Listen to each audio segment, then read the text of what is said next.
It's time for the Chapter and Chatter Cafe with Camden County Library District Director, Professor Jim Paisley. And good morning. Hey, we thank you for joining us this morning here on the Chapter and Chatter Cafe. We are live from the Camdenton branch of the Camden County Library District. Man, oh man, have we got a great show for you. I don't know how Professor Jim Paisley is able to do these things, but he sits down and he picks his topics. You picked this topic weeks ago. Almost a month ago, yeah. Weeks ago. And so I think a lot of people are probably watching the news and seeing what's going on. Maybe not as much with the location of where we'll be kind of focusing on this morning, but what's actually happening in the United States at college campuses. Absolutely. With all of these pro-Palestinian demonstrators that are literally everywhere. And I understand this morning there was a clash between demonstrators and security out at USC out in California. So this is something that we'll be talking about for quite a bit this hour. Plus we'll also be talking about a number of library events that are coming up. Of course, the big reading program, the summer reading program that kicks off June the 1st. And you guys are going to have a big event for that. I'm KB. This is the good professor and Camden County Library Director, Jim Paisley.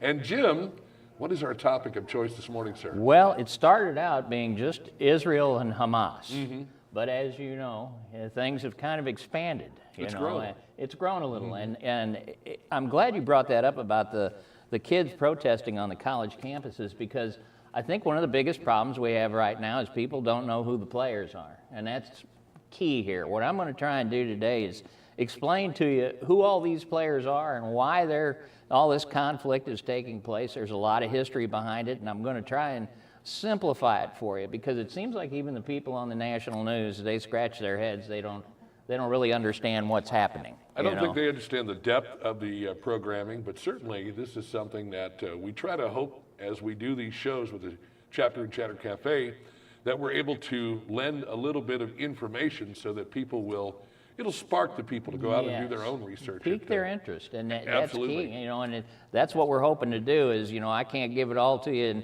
in just this short period of time, but we have all the answers right here at our library, and my staff has done a great job at all of the libraries of pulling books and resources so that you can come in and do a little more research on these topics, and believe me, there's plenty there. Yeah. Before we jump in, of course, we have a lot of people we want to thank. Our staff that is behind the scenes. Of course, Coley Creech and Mark Hassey, who have been helping us out with the video and the audio. Vicki Graneman, who has been a big supporter. The great library staff that we have here. Absolutely. Some friends of the Chapter and Chatter Cafe. They include SRG Financial Advisors and Link TV. SRG has provided us with some of the equipment that we need. And Lake TV has been nice enough to put together our intro. Right. So we want to thank all those folks for their dedication to the cause. And our goal every couple of weeks, which is actually going to change as we get into the month of May. We won't be doing these every 2 weeks. We'll be doing them just once a month, May, June, and July, I believe. Right. And then we'll get back into twice a month. But our hope here is to be able to give you some information and give you the resources that the professor uses to seek out that information, and then turn around and do your own research. It seems like in this day and age, we're so, I don't know if you want to call it spoiled, if that's the right word to use or not, but we rely heavily on the media, and we allow them to direct the narrative whichever way that may go. If you like it, if you don't, there's always that great opportunity to do your own thing, and we highly recommend that regardless of how you feel about the topics, regardless of how you feel about how things are going in the Middle East, here in the United States, that you do take the time to do your own research and try to make sense of it all, or at least maybe point yourself in the right direction to get a leg up on what you hear from the various media outlets, good, bad, indifferent, however you feel about those. And we're actually going to talk about those as a part of some of the library events that you can take part in, courtesy of the Camden County Library District. So Jim, Israel and Hamas, that's where we're going to start. And I think we're going to, for lack of a better term, kind of go all over the map. We are. We're going to be all over the map. Yes, we are. And, I encourage you to kind of keep an eye on the screen comes up behind us, because this is kind of hard to follow. It's a lot of players. A lot of people think it's just Israel and Hamas. But I'm going to introduce you to several other players that are involved in this thing. And hopefully it'll make a little more sense to you when you're watching your national news. Now, as we all know, last week, Iran threw a whole new twist on this thing by firing rockets into Israel. So this was a full-blown attack. You have two countries that are basically at war. There's no other way to look at it. When you fire 170 drones and missiles and 120 different ballistic missiles all into another country, and then they're trying to knock these things down, something's happening. And like I say, it was bad enough with the problems that we had with just Israel and Hamas, but now the other players are coming in. And that's where it gets really confusing, because I know when you watch the news at night, you're sitting thinking, who are these people? You know, people like Houthis and Hezbollah and all these different names keep popping up, and even the talking heads, they kind of sometimes look off screen like, who's that? You know, and so it's kind of fun. So I'm hoping to help you a little bit with that. Now, it's interesting in that Hezbollah itself, that's one group that you hear about. They're basically, these groups are in different regions around Israel. Hezbollah is to the north, okay? They're the ones up there in Syria, up in the northern part of where Israel, right on the border with Israel. Syria is backing them. They're another proxy group of Iran. In addition to that, you have Hamas, which we're familiar with. Hamas is the group that's there in Gaza, okay, to the south. And so there's a whole separate group down there. And what's interesting is they're not a cohesive fighting force, which is kind of interesting, all the different groups. And I think that works to the advantage of the Allied forces, because they aren't all organized and together. The one thing they all have in common is they want to do away with Israel, and they all are receiving funding from Iran. And so that's the only thing really that they have in common. Now, there's a third group, and this is the Houthis. And you're thinking, Houthis? Well, you know, it's not Hootie and the Blowfish. Right. You know, I know my old DJ here. But the Houthis, basically, they're in Yemen. And that was a separate war that was taking place. The Houthis had actually overthrown the government of Yemen, which is on the southern part of the Arabian Peninsula. And they have taken control of that, and naturally, Saudi Arabia, they then step in and say, no, we're not going to have that. So as Saudi Arabia and the Houthis were fighting, now all of a sudden this whole conflict breaks out in Israel, and we wind up seeing all of these things all pulling together in one big conflict. But like I say, the key thing to remember here is that each one of these players has their own agenda. They're not all just tied together in one effort. And like I say, that sometimes works to the advantage of their opposition. Now, here's one other thing that we need to throw in there. You have the Muslims are a central theme here, in that all of these different groups opposed to Israel are Muslims. Now, the thing is, the Muslim faith is split into two major groups as well. You have Shia and Sunni. Now, Iran is Shia Muslim. Now, here's the key. Shia Muslims, they believe that the leader of the faith should be a direct descendant of Muhammad. All right? Sunni Muslims say, no. It can be anybody that we decide want to lead the faith. So there's a gigantic split between these two groups within the Muslim faith. Now, the thing is Saudi Arabia and most of the Arab nations in the area down there in the Middle East are Sunni. They're saying anybody can be the leader. But Iran, led by the Ayatollah, and it's a theocracy run, by the religious side of their government, they're saying strictly Shia. It has to be a direct descendant of Muhammad. And so there's a political split. And that's one of the reasons why these different groups that are at war with Israel, they have a religious fight going amongst themselves. Okay? So it's hard to get them all together. Yeah, go figure, right? Now, think of it as kind of like Catholics and Protestants. It's that much driven in their faith, okay? Now, to give you an idea what we're talking about here as far as numbers, there's 200 million Shia Muslims in the world, 200 million. But there's 1.2 billion Sunni. So this Shia group is a small faction of the Muslim faith worldwide, okay? But it's the Shias that are the ones that are leading this charge through Iran, okay? And that's why Iran is providing all this funding. Now, what's happening here is that peace accords were attempted years ago. Some of you might remember, let's start with Iran. Iran, first off, originally was called Persia. You guys remember that when you were in school, high school and all? Persia. I mean, what happened to them? Well, they're still there. Now they're Iran, okay? And Iran became an Islamic republic in 1979.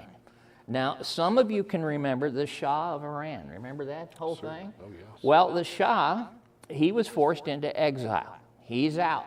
And who came in was this theocracy under the Ayatollah Ruhollah Khomeini. Everybody remembers that guy, right? So we saw this shift where Iran prior to this, under the Shah, basically was working with the U.S. When that government changed, now in comes the Ayatollah, okay?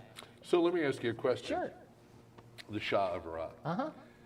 Was he more of a puppet for the United States? Well, that's a good question. In the short answer, yes. He, he was somebody that we wanted in there to lend some stability to the region. Right. And so, yeah, and unfortunately, that's one of those things we're kind of notorious for going in and propping up governments. And when we do that, we give them all the military supplies and the aid they need, and that's fine, provided they don't get overthrown. Because when we leave, we have a tendency to leave all the good stuff there.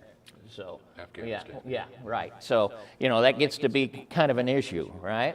Well, we had the Khomeini come in there, and as you will remember, we had that hostage thing.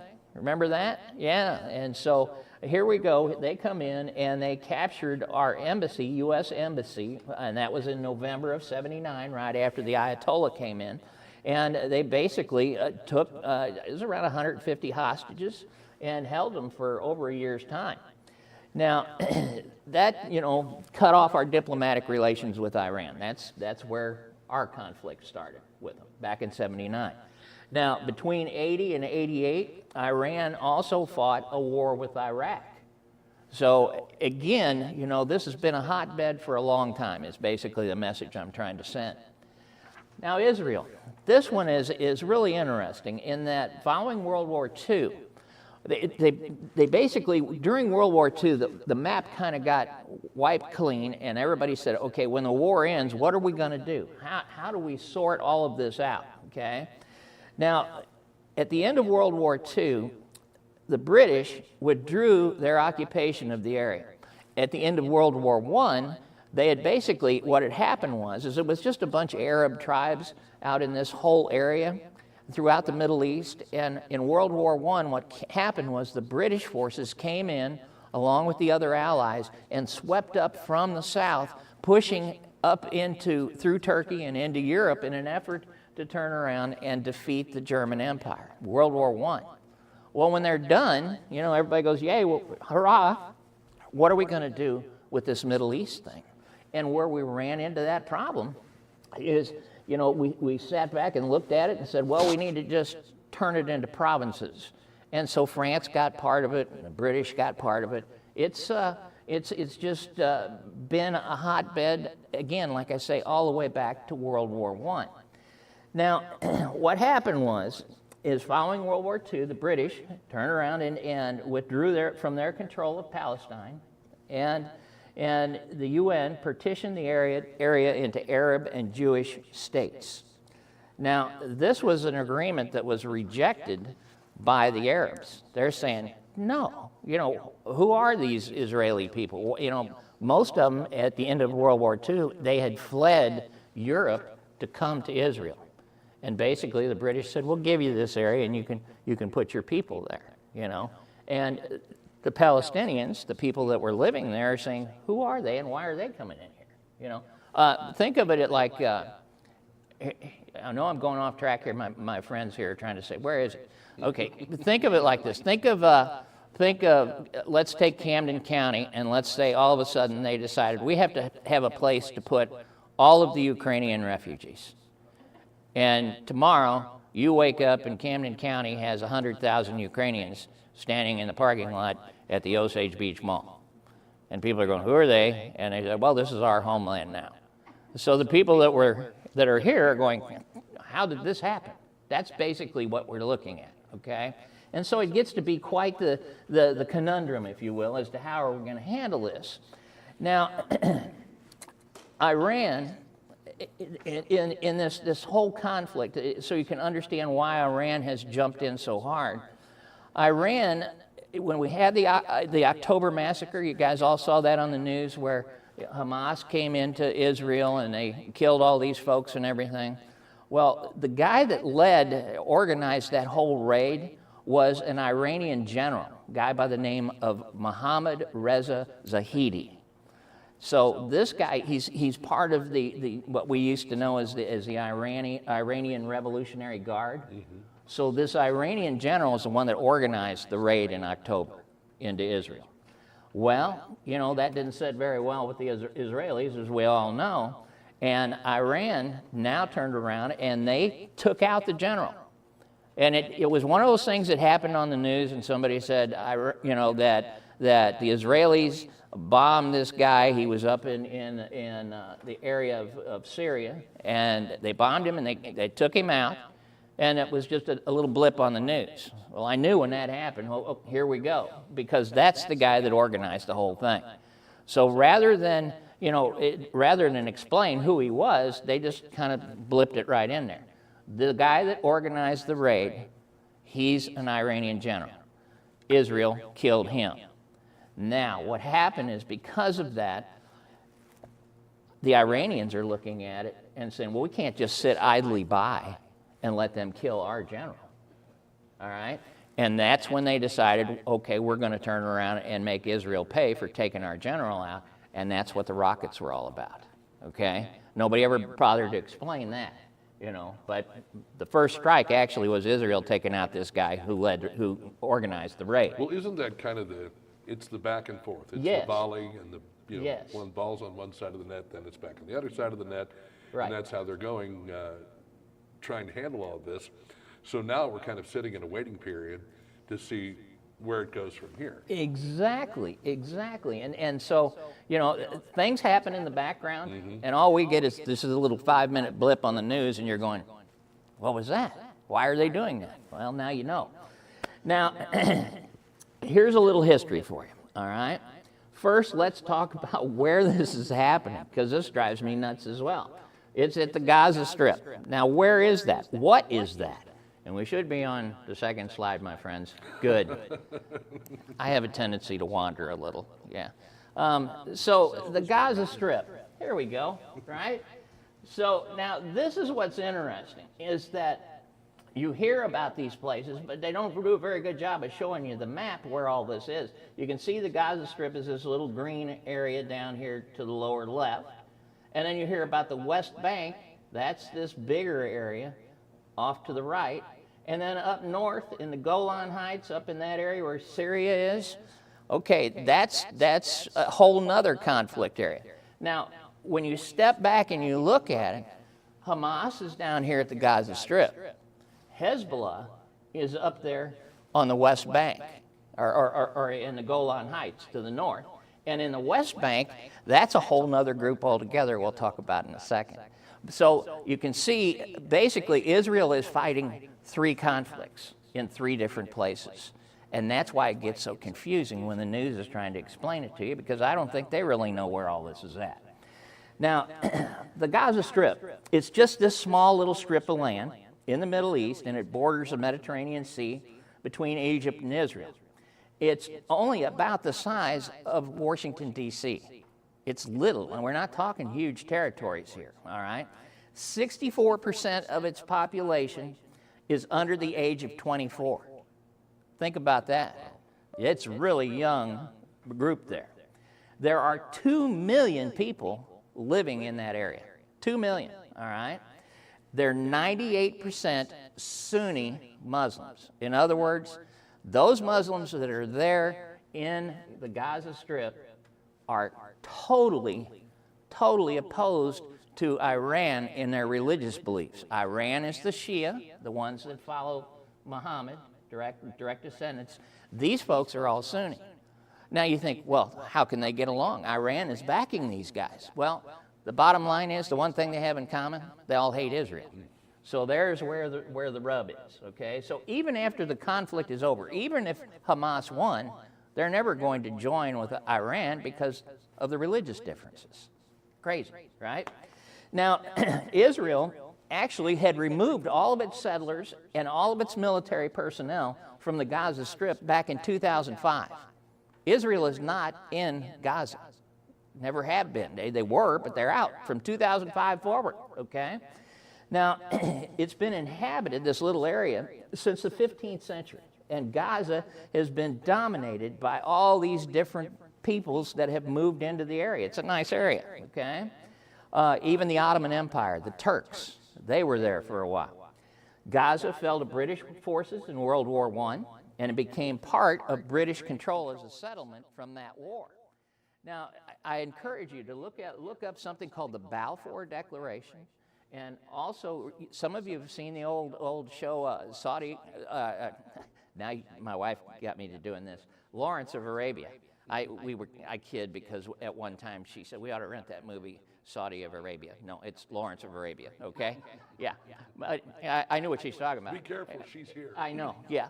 She's But within striking distance. it's really a fascinating movie when you know the history behind Lawrence of Arabia, because the British had sent a guy in there, Lawrence, he's a real character. He goes in, and his job was to organize all the Arabs, tribes in that area, and organize them into a fighting force to drive the Central Powers, the Ottoman Turks and Germany and the rest of them out of that area. And they were great. I mean, these guys were hell on wheels. They had, on horseback and did a great job. And here's Lawrence leading them, okay? And when the smoke cleared, what happened was, as the British had said, when the war ends, when World War I ends, we will give you the territory that you conquered. Sounds like a good deal. Unfortunately, while these military guys were making the decision to give the land to the Arabs, back in England, a lot of the Israelis who had fled Europe, had fled Germany and Central Europe, came to England, and they negotiated a deal called the Balfour Declaration, in which the British promised the same land to the Israelis. There is the rub. There's where this whole thing went south. Because the land that we're talking about, where the fight is right now, was promised to the Israelis, and it was promised to the Arabs. And so when the smoke finally cleared, they said, oh, good grief. And so that's when they came in at the end of World War I under the Treaty of Versailles, and they created countries like Syria and Jordan and Iran and Iraq. None of those existed prior to the settlement of World War I. Don't you mean the Treaty of Versailles? The Treaty of Versailles, yes. It depends where you live. Very good, very good. So bottom line is that we had a conflict right off the bat. And what they did is they said, okay, the Brits, you go in there and you take over Iraq, and you take over this whole area where Israel is, and the French will give you Jordan and will give you Syria, and you're the administrators. And the whole idea is it's temporary. You just go in there until they get up and running with their democracies. Cool. Well, guess what? While they're there, somebody stuck a spade in the ground and oil squirted out. And so then when these people came back and said, we're ready. We've got our government set and our democracies. And I go, I don't think you're ready yet.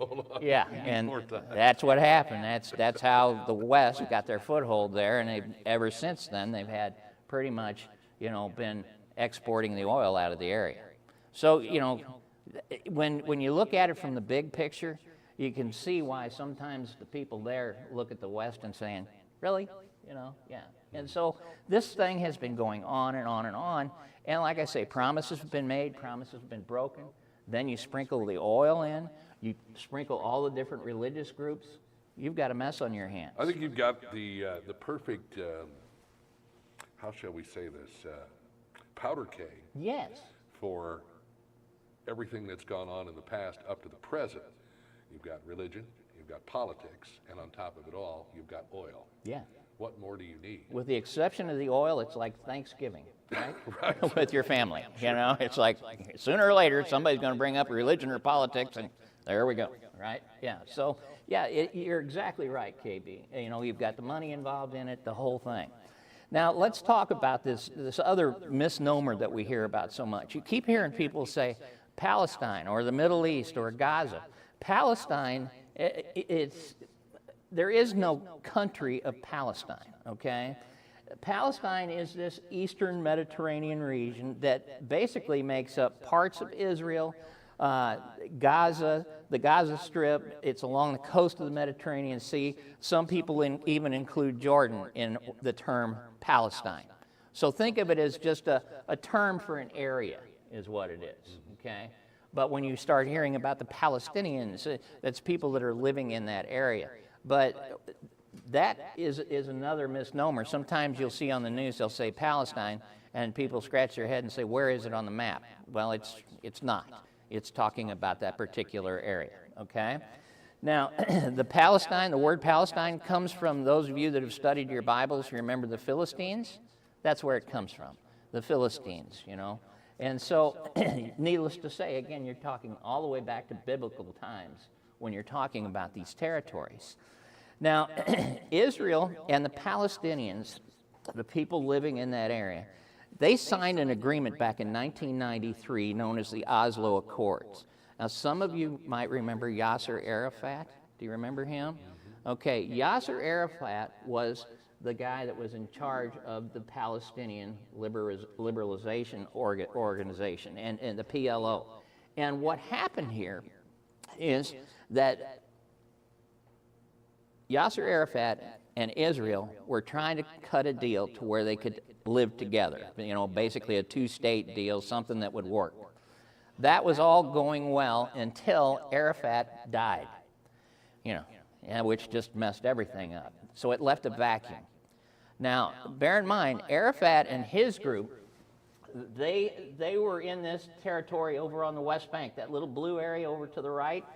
That's where the PLO was. And what had happened is when the settlement came that the Israelis were allowed to come in there after the war, they had all of these refugees of Palestinians were being pushed out by the Israelis, and they moved to the West Bank and set up their refugee camp.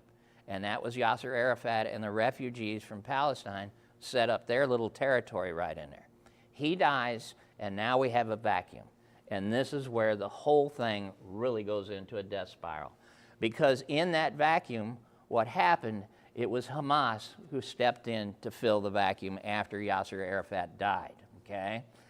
And so we move on to Hamas. Now, basically think about this. So Yasser Arafat dies. He and Israel are working together. He goes. Hamas says they didn't like what Arafat was doing, trying to cut a deal. And so what we see happen is Hamas, who is Shia, they're tied to Iran, they come in and they took over the territory. Now, how did they do it? You know, this is brilliant on their part. You have to give it to them. Did they come in there and slaughter these people? No, what they did is they said, we can be a much better government. And they came in, they built schools. They built, community centers. They built hospitals. They built all of this infrastructure, and come to us. We'll feed you. We'll take care of you. And so the people themselves who are living there in Gaza are saying, this is great, you know. And so, bingo. They held an election, and the people voted. The Palestinians voted to make Hamas their leaders. Okay, that's what the situation is right now. Now, also understand all those tunnels and everything that are over there. Hamas is the one that built the hospital that's sitting over the tunnel. So when they built the tunnels, they just built all of this infrastructure over the top of it. So when you're lobbing rockets in there, trying to take these hostile Hamas forces out, Well, they're setting up their rockets and everything on top of the community center, et cetera, and naturally you're going to have casualties. The problem we see, though, is that the Palestinian people themselves liked being under Hamas control because Hamas was taking care of the people. You know, they didn't care so much about their position on this whole Israeli war thing as much as it was, hey, they built the hospital.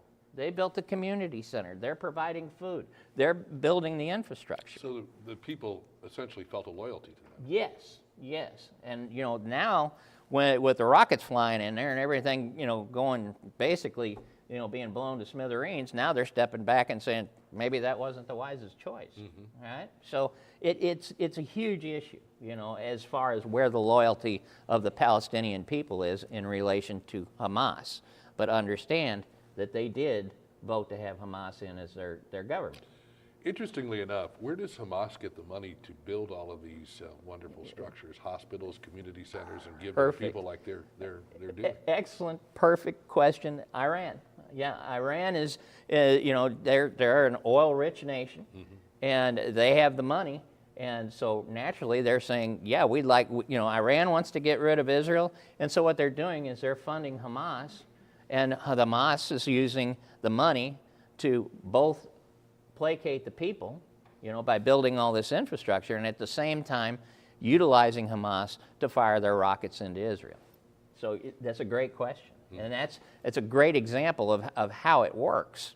You know, and how many times have we talked about on some of our shows, KB, about these situations, what we call proxy wars, where, you know, the players on the field not necessarily, you know, have the political savvy to know what's going on, but it's easy to be duped by a government that's coming in and providing you all the things that you want, you know, and so that's part of the big problem that we have.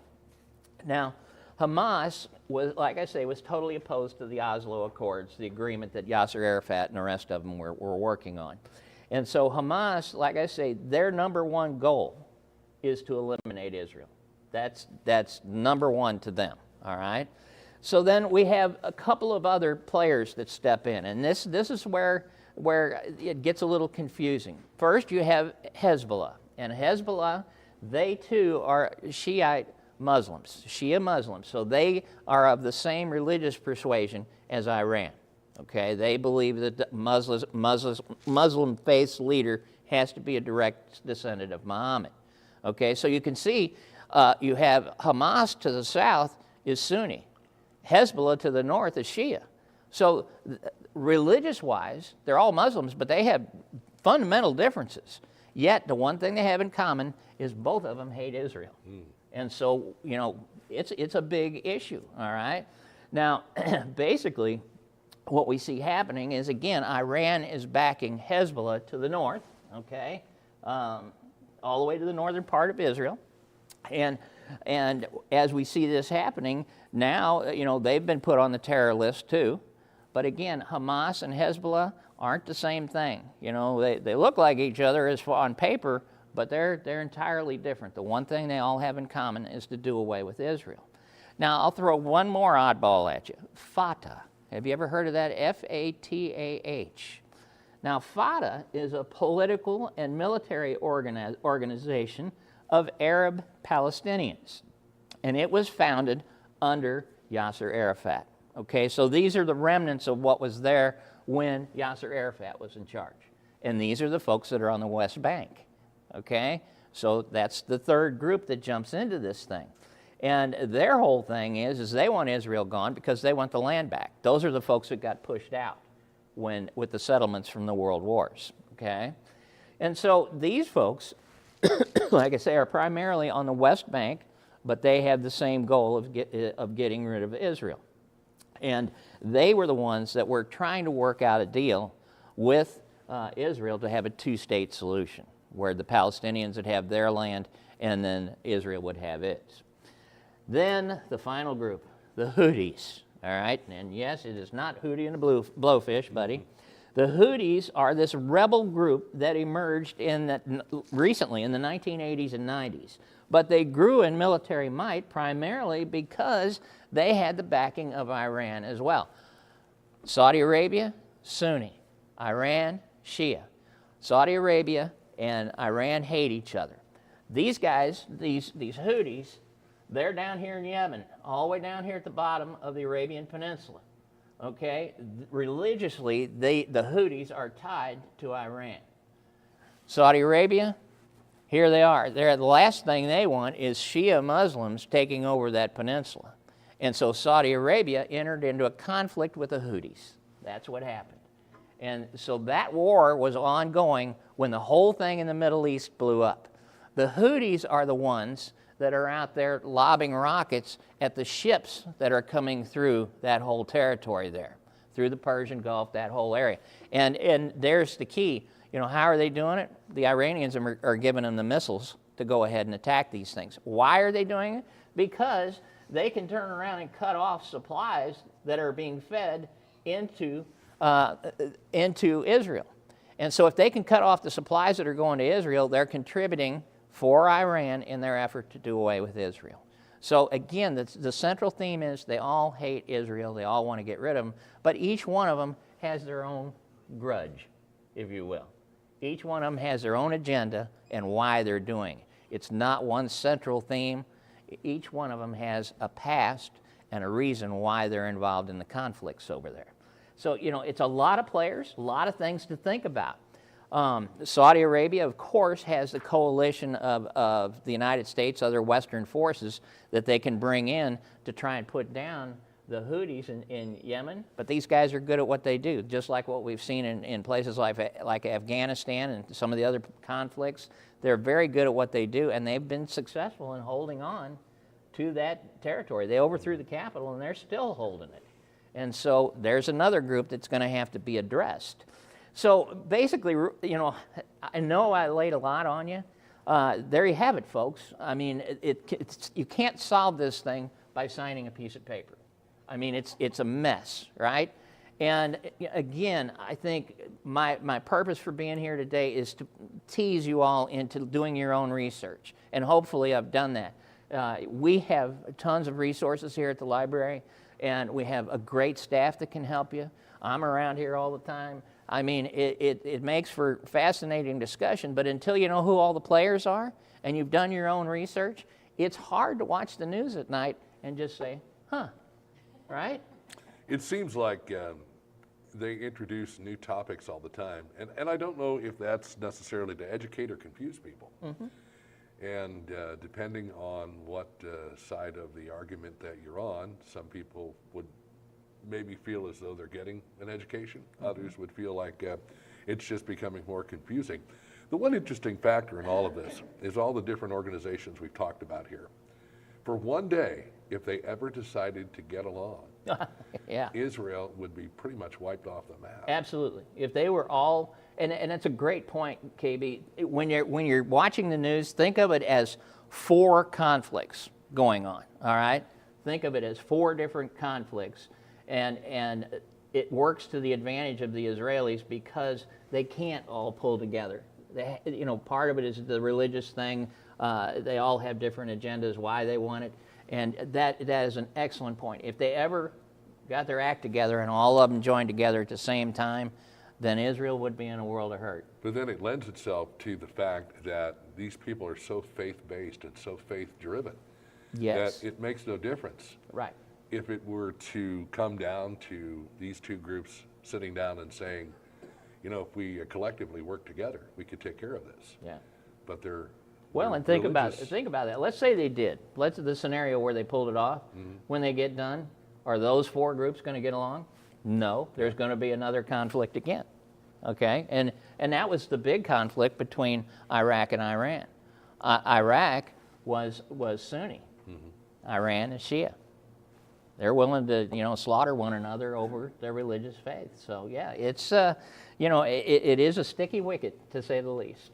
I hope we helped. What, if anything, do you see coming out of all of this? And do we then again start to hold our breath in the event that some sort of nuclear war would take place? That's a great question, and I think because and go back to the Iranians working on nuclear weapons. Mm-hmm. Israel has access to nuclear weapons, And I mean, you're talking about a region that is so volatile to begin with, that all of these other organizations and groups, seeing what Iran, Israel, Iraq would be capable of, possibly Iraq, I don't know, but then they start reaching out to other groups and organizations to kind of help them out.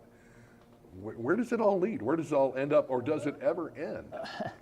I think one of the positive things we've seen out of this is a lot of it is what historians refer to as saber rattling. You know, I think if any one of them wanted to go nuclear on this thing, it would have happened by now.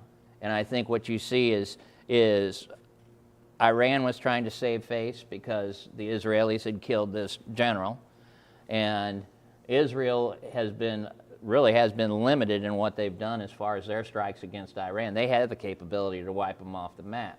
So both sides are just enough to save face. Because every one of them is trying to stay in power. Netanyahu has a hard time maintaining control of his people. You have the Ayatollah, the same thing, you know, and so they're trying to appease the people at the same time saying, I'm not weak. And so I think that works to the advantage of us. I don't foresee them ever going, you know, the nuclear option, but I think, you know, we're going to continue to see these conflicts in these regions for a long, long, long time. The two-state solution, even, I think you can see now, that would make the people on the West Bank happy, the PLO, but that's not going to make the Hamas to the south happy, or Hezbollah to the north happy. And so, you know, there's going to be winners and losers in this thing, and I just don't see any real solution anytime soon. So now you see what's happening in the United States on college campuses. Certainly, a lot has been in the news about pro-Palestinian supporters, a lot of anti-Semitic rhetoric that is going on. I say rhetoric, that's probably not the right word to use there. But certainly what is becoming now conflicts here in the United States. Obviously, a lot of Jewish people are concerned for their safety. We've heard a lot of people talk about that. And safety in general on college campuses. As I mentioned earlier, there was a clash with security and law enforcement and protesters today. Where do we see all of this going? And is it necessarily something that is heartfelt by the people involved? Is it like we see sometimes with people that go in and try to create an issue or create a problem that certainly exists, but maybe not to the degree that we're seeing now?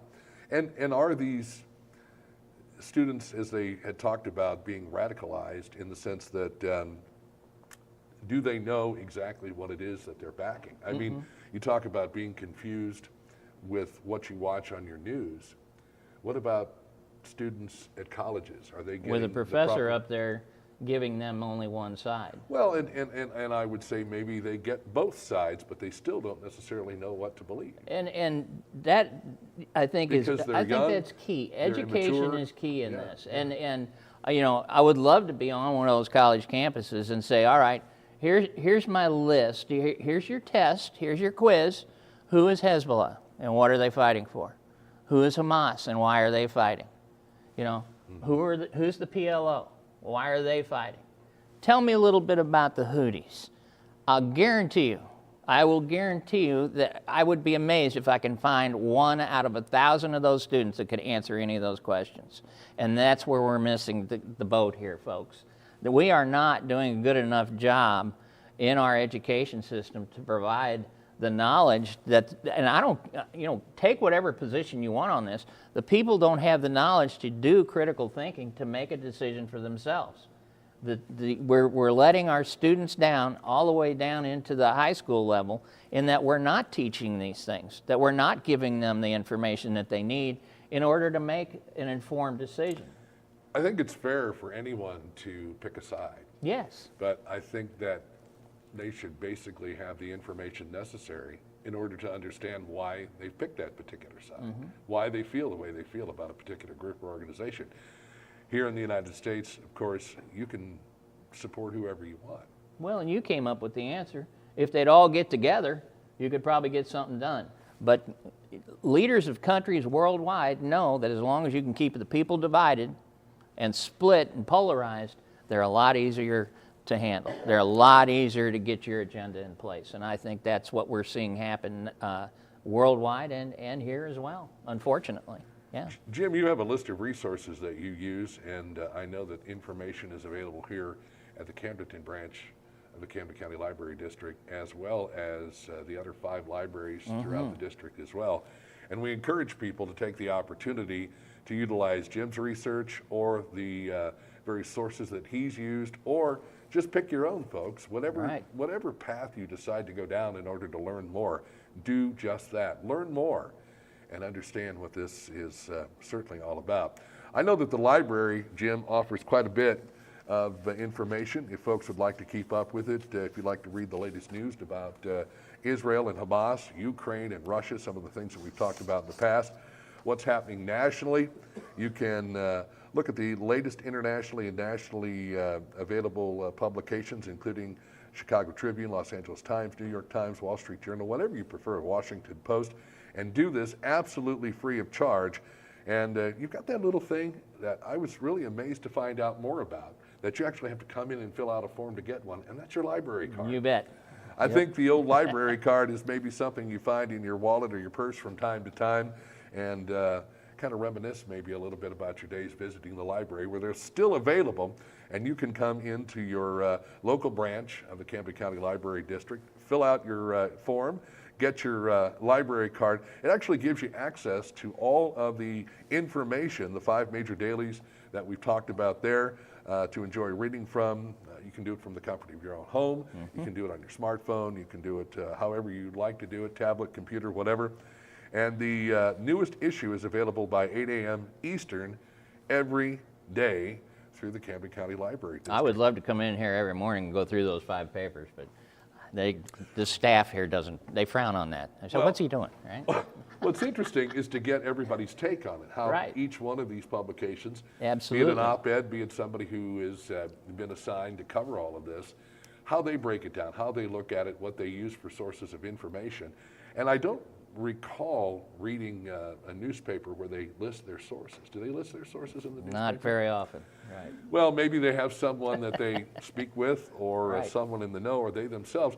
I would gather that you would probably reach out to the most educated person that you have on your staff to do that, and hopefully with everything that's going on, those particular publications would do just that. That's what I love. I've got a whole building full of research assistants. You know, I always wanted that. Now I've got it. You know? And I drive them crazy. I come out there and say, "Do we have this?" And they, sure enough. And so often, when we talk about current events, we have to refer to things that have happened in the past. We talk about making sure that people remember the history because it's bound to repeat itself. If you're conducting research and you need articles from older newspapers, you can read the full text articles as far back as the 1980s with the U.S. major dailies, this resource that you have access to over what it says here, 4,000, I'm going to try this word without screwing it up, scholarly journals. Very good. From the New York Times, Washington Post, some of the others that are available. I would imagine that you can get access to all of those. But your library card is required to access this online resource. And if you see one of the friendly staff members at your local branch of the Camden County Library District, they'll help you get your library card, and you can access the various things online. Go to ccld.us/digital-library. And then you have access to those major dailies that we're talking about here. I'm getting a nod from Coley. Everything that's good. We're in the clear on that one. So some other programs that the Camden County Library District offers, and I think this is a great one considering the time of year.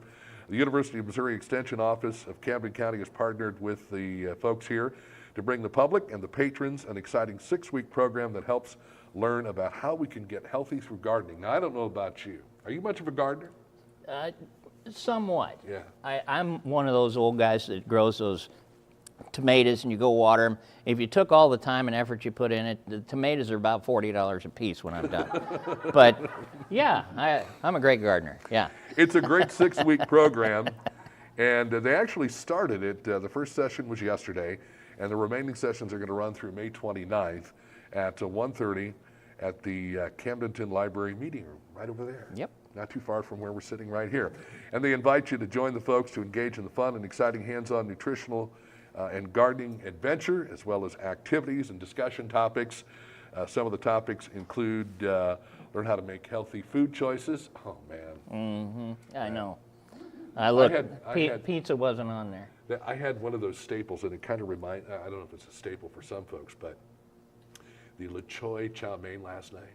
Oh, no. That was not a healthy food choice. Well, that's right there with ramen noodles, right? No, ramen noodles. Yeah. They're high on the list. Chow mein from Le Choy, not so high. Yeah.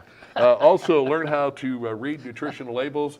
If you don't know what things like riboflavin and other things like that, they'll give you some help on that. Yeah. Learn how growing a garden can help you save money on your food bill. And I think if you see some of the rates around here these days, especially water and sewer rates, you want to be able to save money on your utility bills, your food bills, everything that we see at the grocery store going through the roof. Learn about planting, cultivating, harvesting, composting, and so much more. Though it doesn't sound very exciting, composting is very important. Also, you can get signed up by calling the Camdenton Library, 573-346-5954, or clicking on the link in the description or chat box. Now, another interesting thing about gardening, Jim, is it's good for your mind. It's good for your soul. It's good for the body. It's very healthy because to some folks, it can be rather rewarding. Now, if you're just getting started, like my girlfriend Delta, who goes to these various big box stores, and she goes to the critical rack where the plants are just about dead. Yeah.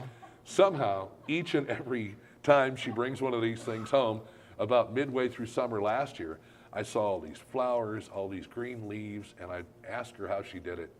She wouldn't tell me, but that's not important. We had beautiful flowers, but it was good for her. I know it was good for her mind, good for her body, and good for her soul. Also, a local author, Jamie Graham is his name, and there was a piece hanging up on the wall over here about Jamie. Very happy looking young man. Yeah. There he is back there behind us. He's going to be here at the Camdenton Library on Thursday, May 16th, at 10 a.m. for a special reading of his latest book, Home is Where the Heart Is. And Jamie has spent most of his life in central Missouri and has called Lake of the Ozarks home since about 2001. He's a very interesting man. He was born with a hearing problem, leaving him with a speech disorder, but it's actually become more of a strength for him because he hasn't let his disabilities get the best of him. He's learned to use his talent as an artist and storyteller to share his feelings with others. What started out as a hobby for Jamie turned into a promising career. Jamie is known for his cartoon-style illustrations for Special Olympics, and you can find his name in the Special Olympics Hall of Fame for his service to individuals with disabilities and his achievements. Jamie has even drawn pictures of famous ball players and actors. His free spirit, illustrations, and stories have touched many. When asked what his biggest dream is, Jamie will tell you it's to get a book published so that everyone can see his pictures. They can enjoy his pictures. Home is Where the Heart Is. It's Jamie's fourth published book and is a reflection and memoir of Jamie's life here at the Lake of the Ozarks. He's excited and looking to share his latest book with others near and far. Copies of Jamie's book will be available for purchase on the day of the event. Again, that is, I believe, May 16th at 10 a.m. right here at the Camdenton branch of your Camden County Library District. So a lot of great stuff and even more things to talk about. If you want to learn about the events that are going on at the other branches as well as the Camdenton branch, be sure to pick up the latest copy of the quarterly magazine Between the Pages or read it online. I think Coley has a big hand in that. She has a big hand in that and does a great job with it, and it's broken out by the branches. Each particular branch has information in there about the programs in their areas. It's just a great resource, and there's something happening all the time around here.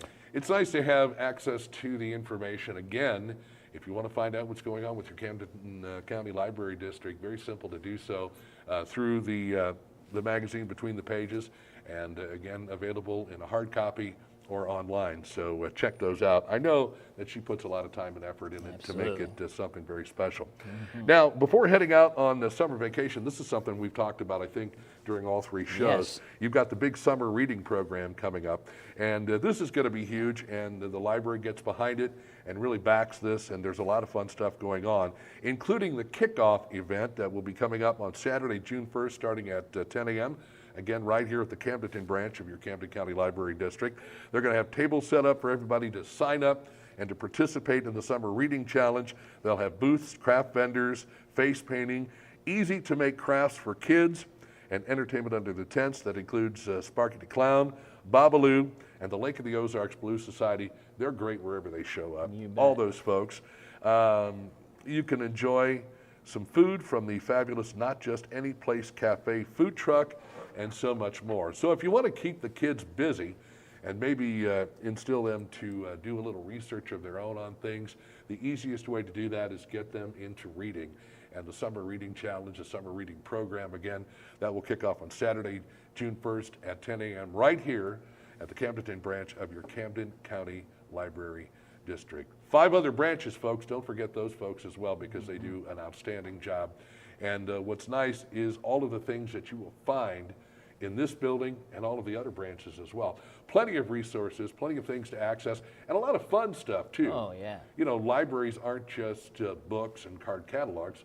Is there a card catalog around here? Yeah, it's here, but it's most of it's up there in cyberspace now. But yeah, Do you keep it in the basement? I've got it in my. I've there a tried. It's basement? in the trunk of my car. I'm going to take it home. Yeah, my wife won't let me smuggle it in there. I've got. She managed to get in my office today and saw how many books I had hidden back there too. It's not working out well.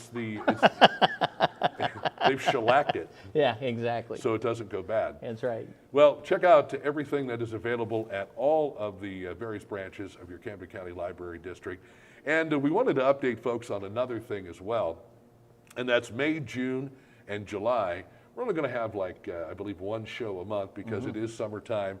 People are going to be busy and traveling and doing other things with their families. So I believe our next show will be on May the 9th. Is that correct? May the 9th. And you can actually get the updates online by going to ccld.us. Very good. And that should have all the information. I like it when she shakes her head Yeah, this way. I know. She's know. kind of like the producer over there. Yeah, we've needed one of those for years. Would you mind going on the road with us? Right. Exactly. Yeah, quite possibly. Well, again, a very interesting discussion nonetheless on Israel and Hamas, plus quite a number of things to talk about as far as various events going on. We want to thank our studio audience. You We bet. didn't have a whole lot of Lots folks of here great about folks 7 here. or 8 Yeah. o'clock, and they all kind of rolled in, so it's nice to see all these smiling faces. Do you folks feel like you've actually learned something today? Yes. Good. It's okay to talk. Yeah. They can't hear nodding Yeah, heads. you can Yes. talk all you want. Yes. Yeah. So that is good. Yeah. But again, we want to thank our staff, the great folks behind the scenes. Jeff is back there behind Mark. Yeah. I guess he wanted to see what it's like to be in the producer's chair, There you something go. like that. There you go. Yeah. The chairs are full. Yeah. But we want to thank Mark and Coley and Vicki and the great library staff here, as always, for helping us put this event together.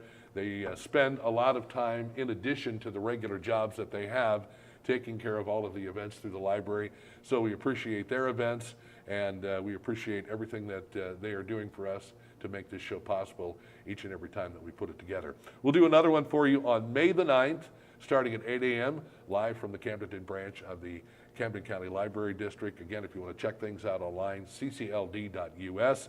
Great resource. You can pick up, once you get your library card, an opportunity to get all of these wonderful publications, do your research, and come in and walk around the Right. library, for gosh sake. Come in and see us. You'd be amazed. And, for our next shows, I'm tinkering with 2 different topics. Yes. One would be education in America. Right. And the other, the Federalist Papers, along with the Anti-Federalist Papers, which most people aren't familiar with. So those will both be fun topics as well. And I want to add one final thing.